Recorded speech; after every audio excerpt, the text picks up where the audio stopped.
Pai do Senhor, meus queridos irmãos, amém. Podeis tomar seus assentos em nome do Senhor Jesus. Para mim é um motivo de muita alegria estar juntamente convosco nesta noite, para juntos nós bendizermos o nome do Senhor.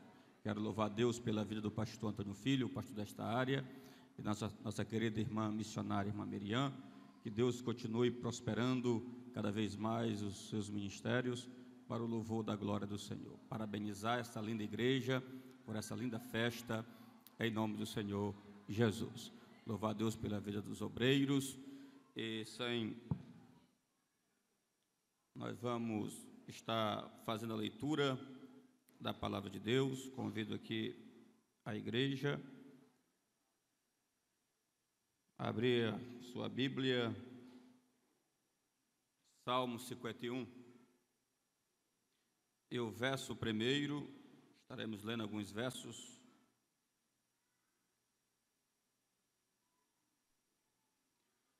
Todos encontraram? Amém? Compadece-te de mim, ó Deus, segundo a tua benignidade e segundo a multidão das tuas misericórdias. Apaga as minhas transgressões, lava-me completamente da minha iniquidade e purifica-me do meu pecado. Verso 5: eu nasci na iniquidade e em pecado me concebeu a minha mãe. Verso 7: purifica-me com sopo e ficarei limpo. Lava-me e eu ficarei mais alvo do que a neve. Faz-me ouvir júbilo e alegria, para que exultem os ossos que esmagaste. Verso 10: cria em mim, ó Deus, um coração puro e renova dentro de mim um espírito inabalável. Não me lances fora da tua presença, nem retires de mim o teu espírito. Restitui-me a alegria da tua salvação e sustenta-me com o espírito voluntário. Então ensinarei aos transgressores os seus caminhos, e os pecadores se converterão a ti. Verso 16: pois não te agrada de sacrifício, do contrário, eu os ofereceria. E não tens prazer em holocaustos. Sacrifício agradável a Deus é o espírito quebrantado, coração quebrantado e contrito, não o desprezarás, ó Deus. Verso 19: então te agradarás dos sacrifícios de justiça, dos holocaustos e das ofertas queimadas, e sobre o teu altar serão oferecidos novilhos. Baseado na temática da festa, eu quero aqui trazer a exposição desse texto: mulheres renovadas para servir o reino de Deus. Nós vamos observar claramente que a princípio o reino de Israel, ainda o Reino Unido, ela teve 3 reis. Cada um deles reinou por 40 anos. Rei Davi, ou melhor dizendo, o rei Saul, depois veio o rei Davi, depois veio Salomão. A pergunta é: qual é a diferença entre Saul e Davi? Qual é a diferença entre a lança e a harpa? Qual é a diferença e o divisor de águas que faz Davi ser o homem segundo o coração de Deus? Quando o reino de Saul ele é rasgado, Deus agora ele diz que ele agora vai ter um homem segundo o seu coração. Subentende-se, implicitamente, compreende-se que Deus não tinha Saul como homem segundo o seu coração. Porque nós devemos nos perguntar: mas aonde está o segredo? Aonde está a base? Aonde está o fundamento para dizer que Davi é o homem segundo o coração de Deus? o fundamento para dizer que Davi é o homem segundo o coração de Deus está na profecia, está na promessa de Deus. E quando você vai observar e ler em 1 Samuel, no capítulo de número 9, versículo 21, a Bíblia diz que Saul é da tribo de Benjamim. Observe claramente, Saul não é da tribo de Judá. Saul é da tribo de Benjamim, a menor tribo de Israel. Ele era da melhor família da tribo de Benjamim. Nós olhando por essa perspectiva, a promessa para ser um rei não estava ali entregue para a descendência de Benjamim, estava para a descendência de Judá. Por isso que quando você lê Gênesis capítulo 49 e versículo 10, você vai ver o próprio Jacó, e dizendo para os seus filhos da seguinte maneira: o cetro não se apartará de Judá. Ou entenda claramente que Davi, ele recebeu esta promessa, e ele é o homem segundo o coração de Deus, não é porque ele é da tribo de Rubens, não é porque ele é da tribo de Benjamim, não é porque ele é da tribo de Levi, ele realmente é rei segundo o coração de Deus, é porque ele está debaixo da promessa de Deus, que vem aquele que é da tribo de Judá, e quem é nascido da tribo de Judá, está debaixo da promessa, para governar o reino de Israel.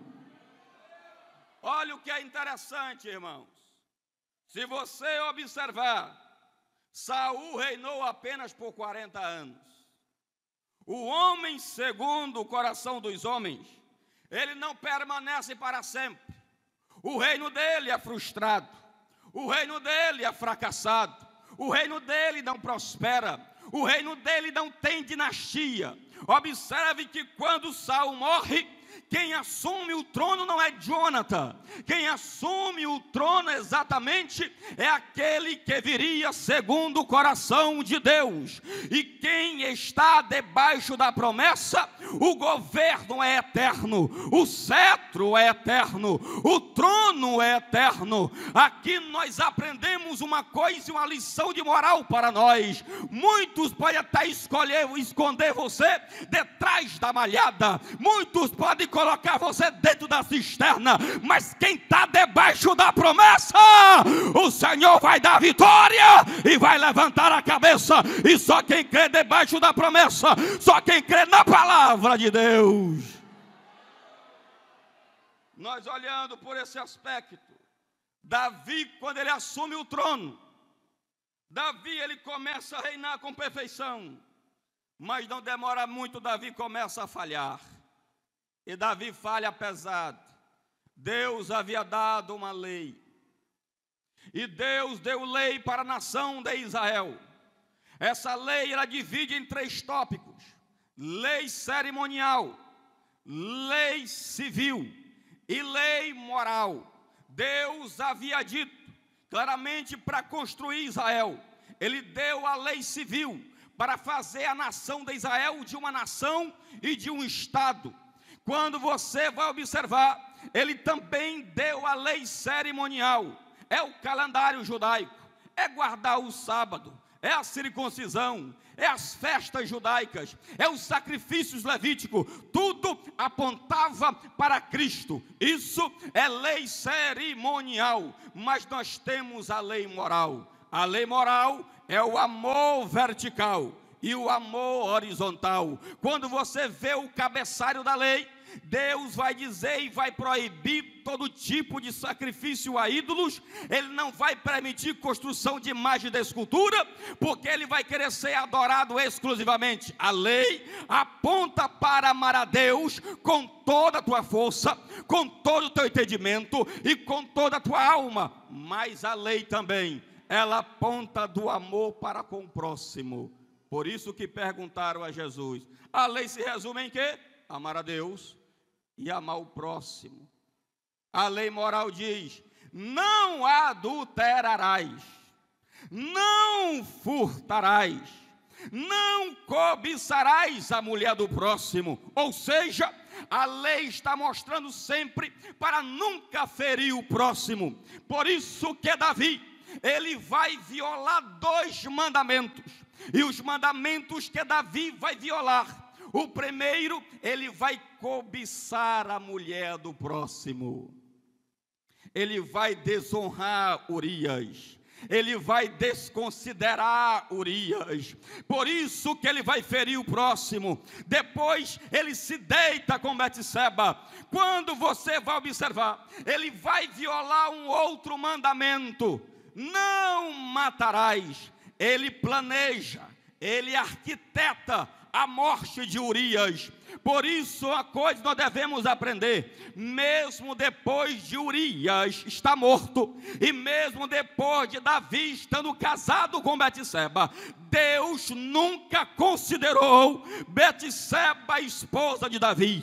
Quando você lê a Bíblia no Evangelho de Mateus capítulo 1, Deus falando da genealogia de Cristo, ele diz que Betseba é mulher de Urias. Ou seja, Deus está mostrando claramente que Davi ele peca, que Davi ele mata, que Davi ele fere a honra de Urias. Mas uma coisa que eu acho interessante: Davi escondeu o pecado. Ele escondeu o pecado dos homens, mas ele não escondeu o pecado de Deus. A Bíblia diz que ele tem olhos como chama de fogo. A Bíblia diz que os seus olhos tudo está patente diante dele. Não tem este que escapa. Você pode esconder do seu pastor, você pode esconder do teu marido, você pode esconder da tua mulher, você pode esconder dos teus filhos, você pode se esconder da tua mãe, mas você não se esconde perante o olho daquele que tudo vê.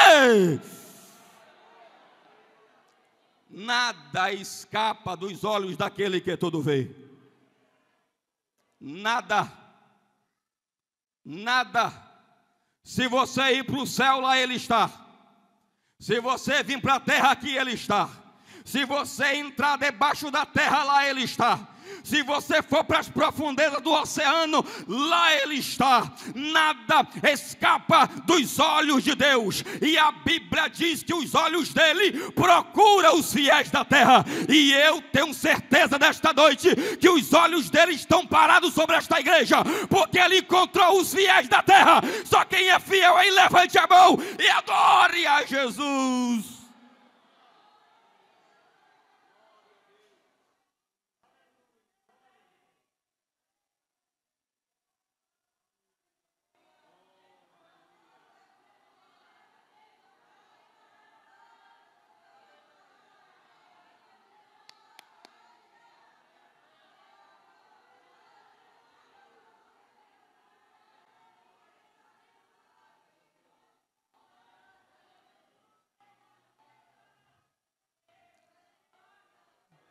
Nada escapa dele. A onipresença lhe dá a capacidade que ele é a tua testemunha onde você está. Ele é a tua testemunha lá no teu celular. Que é que você tem guardado no teu celular. Ele é a tua testemunha lá no teu banheiro. Ele é a tua testemunha lá no teu quarto. Ele é a tua testemunha lá na tua universidade. Ele é tua testemunha lá na tua escola. Nada escapa daquele que tudo vê. Eu quero dizer uma coisa para você: a onisciência lhe dá a capacidade que ele é tua testemunha na tua mente. Ele sabe o que você pensa. Se você pensa luxúria, ele sabe os teus pensamentos. Se você pensa lascívia, ele sabe os teus pensamentos. Se você pensa na mulher do próximo, ele sabe os teus pensamentos. Nada escapa dos olhos daquele que tudo vê.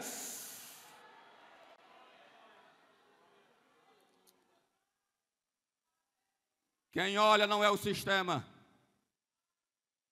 Quem sabe, quem tem aí a ideia dos Illuminati, é o olho que tudo vê. O olho que tudo vê não é do sistema do Illuminati. O olho que tudo vê é aquele que está sentado num alto sobre o trono e adorado pelos santos e eternos anjos, dizendo: Santo, Santo, Santo é o Senhor dos exércitos.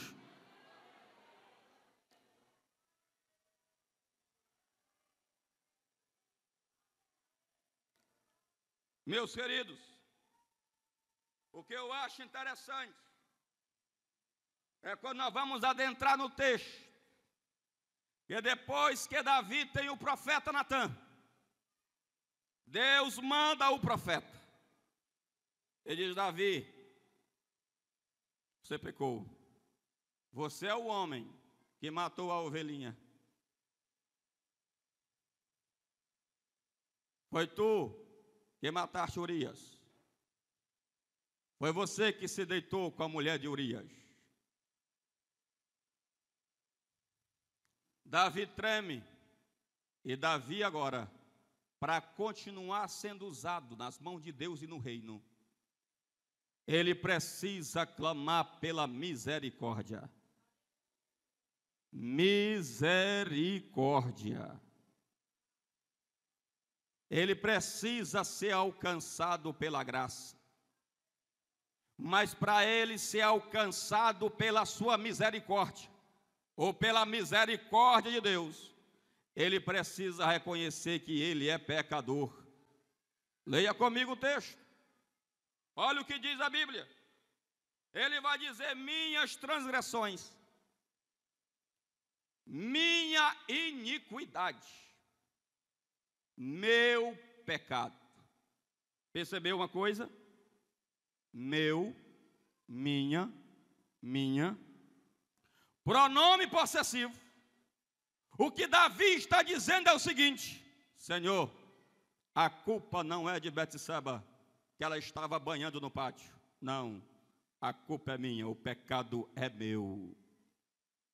A culpa não é dos sacerdotes. A culpa não é do rei. A culpa não é disso ou daquilo. A culpa é minha. Eu errei. Eu falhei.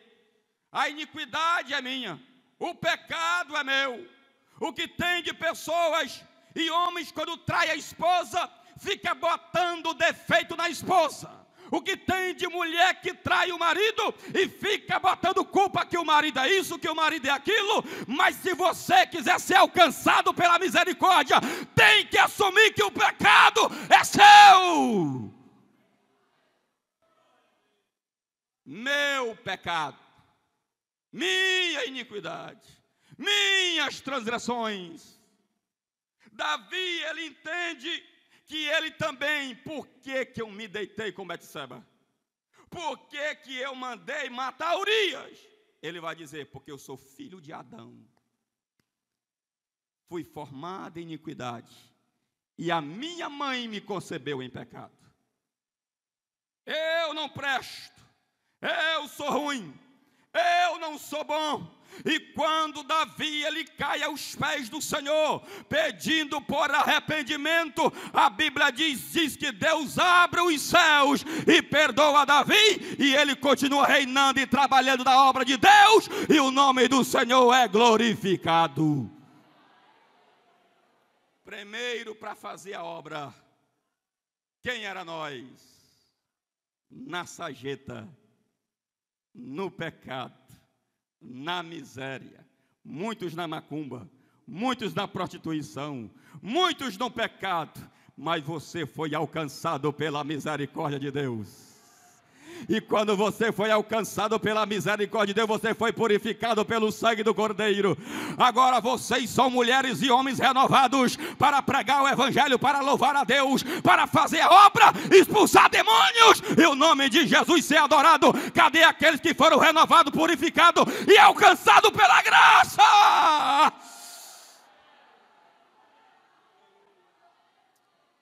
Nós fomos alcançados pela graça. Graça, pastor, o que é graça? Ele te dá aquilo que você não merece, salvação. E o que é misericórdia? Ele não te dá aquilo que tu merece. Qual é? Condenação. A graça e a misericórdia te alcançaram. É por isso que você aqui é trombeta de Deus, é mulher de Deus, é homem de Deus para fazer a obra. Traz, Torebas. Levante suas mãos para os céus, igreja. Tem uma brisa suave de perdão descendo neste lugar. A misericórdia está alcançando o teu coração. A graça que te alcançou é motivo de gratidão e louvor e adoração. Porque tu foste alcançado pelo sangue do Cordeiro, tu foste alcançado pela graça de Deus. O Senhor te deu o Espírito, te deu poder, te deu autoridade para você expulsar demônio, fechar terreiro de macumba, cantar no poder de Deus, repreender as enfermidades.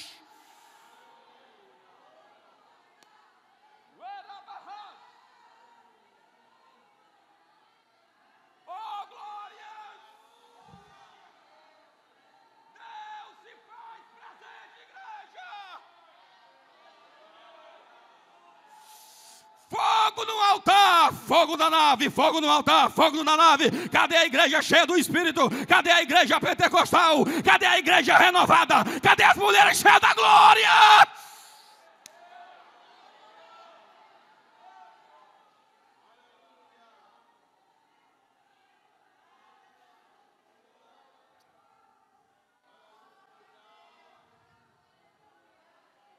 Precisamos.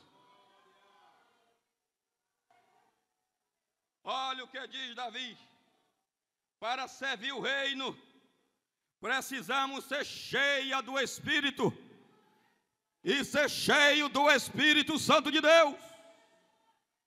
Não retire de mim o teu Espírito.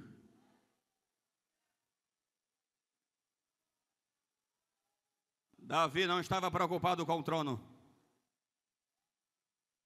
Davi não estava preocupado com a coroa. Davi não estava preocupado com o reino. Davi estava preocupado com a presença do Espírito Santo em sua vida. O que tem de homens e mulheres que estão com seus pecados ocultos, porque eles amam a Deus mais do que, eles amam o ministério mais do que a Deus. Eles não confessam o seu pecado para não perder a cadeira. Eles não confessam o seu pecado para não perder os status. Eles não confessam o seu pecado para não perder as agendas. Eles amam simplesmente mais o ministério do que o próprio Deus. Mas uma igreja que ama a Deus, ela não está preocupada com fama, ela não está preocupada com sucesso, ela não está preocupada com o ministério, ela está preocupada com uma coisa: eu quero o Espírito, eu quero o Espírito, eu quero o Espírito, eu quero o Espírito, eu quero o Espírito, eu quero o Espírito, eu quero o Espírito.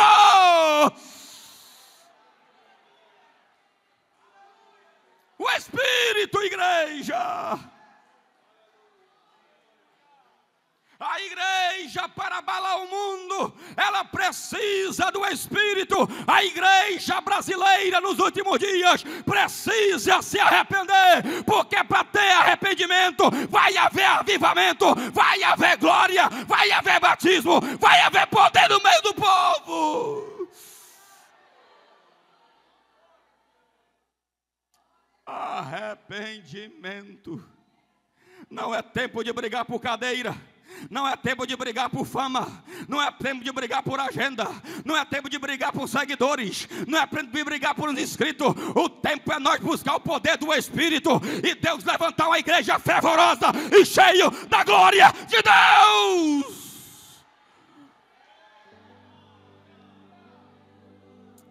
Oh, aleluia. Oh, aleluias. Oh, Espírito de Deus. O Espírito é o oxigênio desta igreja. O Espírito é o fogo desta igreja. O Espírito é a chama desta igreja. O Espírito simplesmente é que promove a igreja andar, a igreja marchar, a igreja pregar, a igreja evangelizar, as mulheres servirem a Cristo com piedade.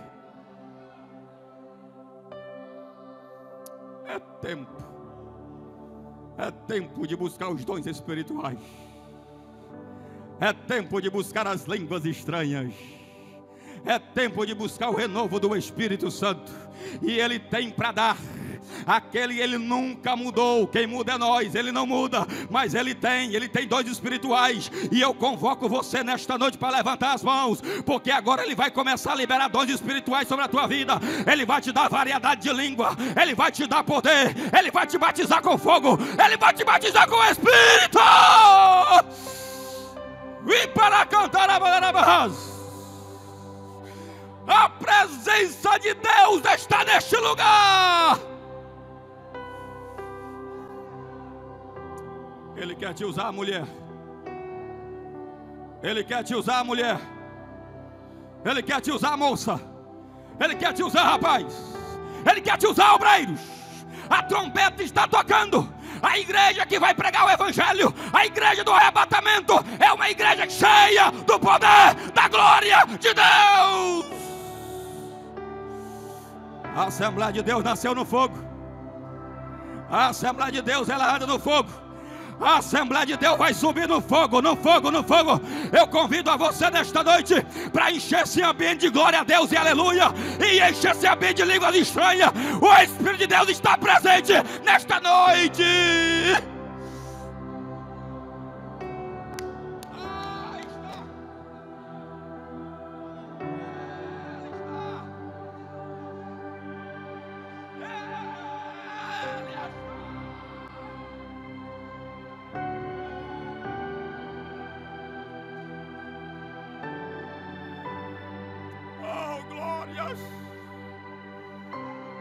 Oh, Espírito,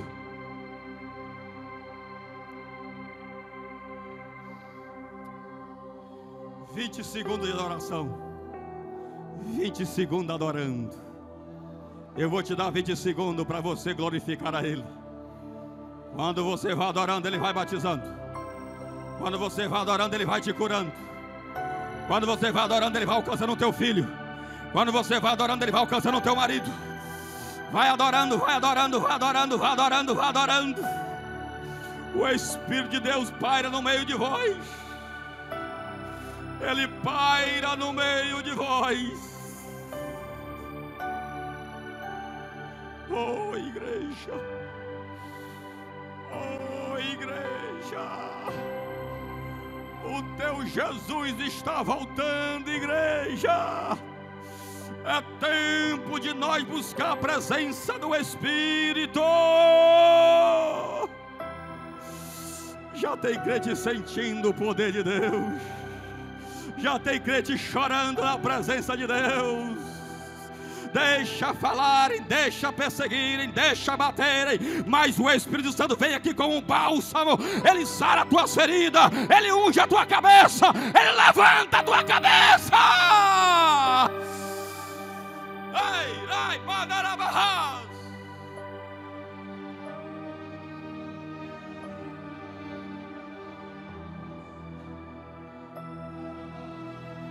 Para servir o reino, eu preciso sentir a alegria da salvação. Devolve-me a alegria da tua salvação. Eu não quero saber do reino, eu não quero saber da coroa, eu quero ser salvo.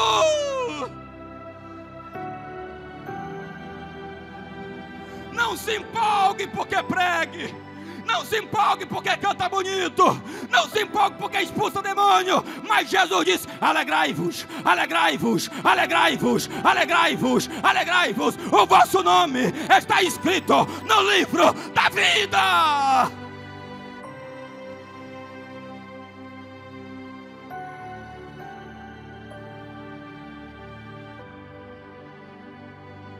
Deixem. O mais precioso não é prata, o mais precioso não é fama, o mais precioso não é dinheiro, o mais precioso é você ter o nome guardado no livro da vida. Segura o teu nome no livro da vida, igreja. Como é que eu vou pregar sobre salvação se eu não sinto a alegria da salvação? Como é que eu vou falar de Jesus se eu não sinto Jesus? Sabe por que uma igreja, uma mulher, um jovem, ele prega, ele chora, ele quer que a pessoa se converta? É porque ele sabe que aquela alegria, ela rompe o tempo, ela chega na eternidade, e para sempre estaremos com o Senhor dos ares.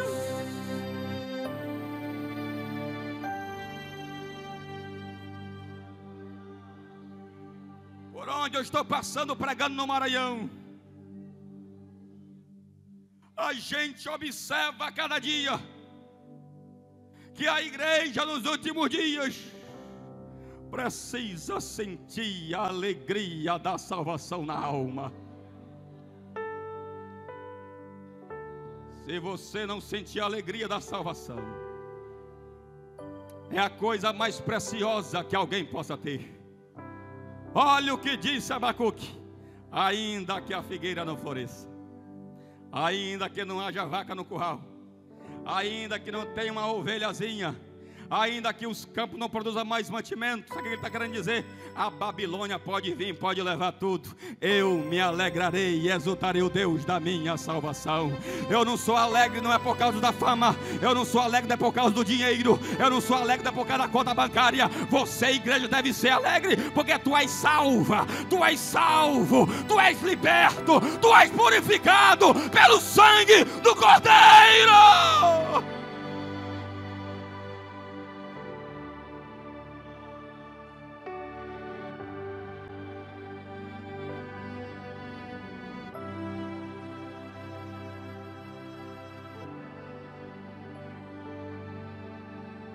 Para servir a Deus, Ele precisa criar em mim um coração puro. Lav Taruch Berali Elohim. Cria-me, ó Deus, um coração puro. Lav, mente, coração, pensamento. A nossa mente precisa ser transformada. Tende em vós o mesmo sentimento que houve em Cristo. Tende a mente de Cristo.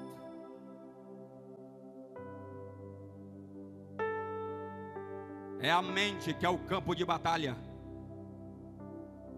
O coração envolve o todo o homem. É na mente que o diabo está pelejando contra nós. Quando o sangue dos animais vinha sobre a mente do homem, não purificava a mente, só não purificava a consciência, só purificava o corpo. Mas o Cordeiro de Deus, que tira o pecado do mundo, ele foi para a cruz do Calvário, e lá ele bradou: tetelestai, a dívida está quitada, a dívida está paga, a consciência está purificada, as mentes estão limpas. Você não tem mais a mente do mundo, você não tem mais a mente do diabo, você agora tem a mente de Cristo, de Cristo, de Cristo, para transformar esse mundo com a renovação da vossa mente. Cria, Berali, cria-me. Esse verbo aí, barar, no hebraico, ele acompanha sempre o sujeito, que é Deus. Esse verbo nunca é dado ao homem. O sujeito sempre é Deus. Cria em mim, barar. Por que barar? Ele está lembrando lá de Gênesis 1:1. Bereshit barar Elohim et Hashamaim vet haeretz. Por que o verbo barar é aplicado só a Deus? Porque o verbo barar significa criar do nada, e só quem pode criar do nada é o Deus que você está adorando nesta noite. O que é que Davi está dizendo? Ele pega lá o verbo barar, que é aplicado só a Deus, e ele coloca no Salmo 51. O que ele está querendo dizer? Buda não pode transformar teu coração, Maomé não pode transformar teu coração, Allan Kardec não pode purificar teu coração, Maria não pode purificar teu coração, Pedro não pode purificar teu coração, ninguém na terra pode purificar teu coração, ninguém pode te dar um coração novo. Só quem pode te dar um coração renovado e cheio do Espírito é Deus, é Deus, é Deus, É Deus, a salvação é dele, pertence a ele e é para ele. Você se alegra, meu querido, porque teu coração está transformado, porque você é uma mulher renovada, porque você faz a diferença no teu trabalho, você faz a diferença no teu emprego, você faz a diferença na sociedade. É porque o teu coração foi renovado pelo poder do nome de Jesus. Só ele, não tem outro.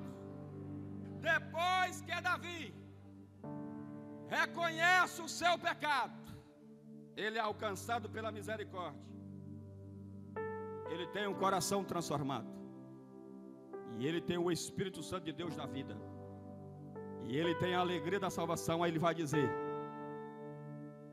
agora os meus lábios vai ensinar os transgressores. Se coloque de pé.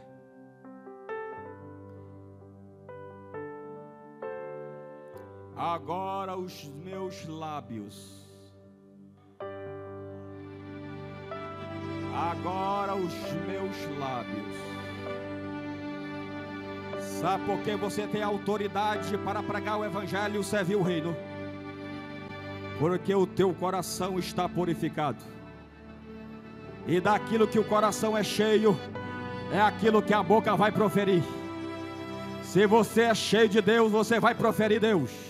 Se você é cheio do Espírito, você vai proferir o Espírito. De que você está cheio? Está cheio da fofoca? Está cheio das perseguições? Está cheio de querer ódio no coração e puxar o tapete dos outros? De que você está cheio? Se você estiver cheio de Deus, cheio de Bíblia, cheio do Espírito, Coroatá se prepara, a Trizidela se prepara.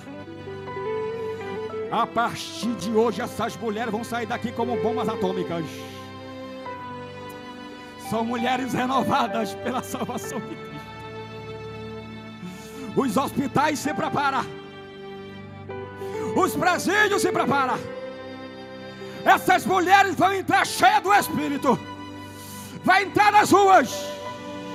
Os maridos vão se converter sem você dar uma palavra. É porque você está cheia, cheia, cheia, cheia, cheia, cheia, cheia de Deus. Maiara,